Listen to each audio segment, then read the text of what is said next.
जय माता दी। दोस्तों, शेर कैसे बना माँ दुर्गा का वाहन। शेर के माँ दुर्गा का वाहन बनने की कहानी तब शुरू होती है जब देवी पार्वती घोर तपस्या करके भगवान शिव को पति के रूप में पाने की कोशिश कर रही थी।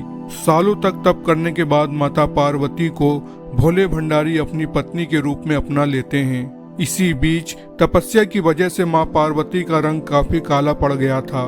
एक दिन ऐसे ही बातचीत के दौरान भगवान शिव माँ पार्वती को काली कह देते हैं। ये बात उन्हें पसंद नहीं आती। वो नाराज होकर दोबारा तप करने के लिए चली जाती हैं। एक दिन बाद घूमते घूमते एक शेर घोर तप कर रही माँ पार्वती के पास पहुंचा।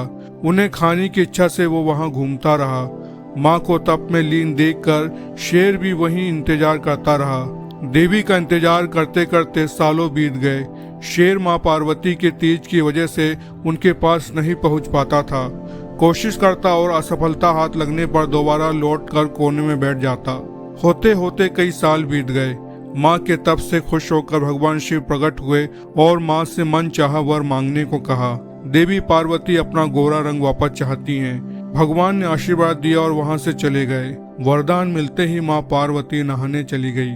नहाते ही उनके शरीर से एक और देवी का जन्म हुआ जिनका नाम कौशिकी पड़ा। उनके शरीर से काला रंग भी निकल गया था और माँ का रंग पहले की तरह ही साफ हो गया। इसी वजह से माता पार्वती का नाम माँ गौरी भी पड़ गया।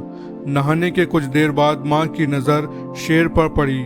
शेर को देखते ही उन्होंने भगवान शिव को याद किया और शेर के लिए भी वरदान मांगा।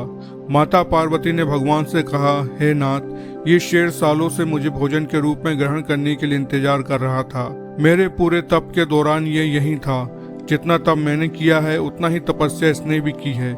इसी वजह से अब वरदान के रूप में शेर को मेरी सवारी बना दीजिए।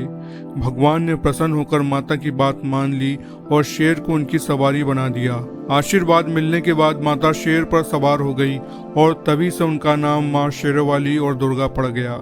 जय मां अम्बे।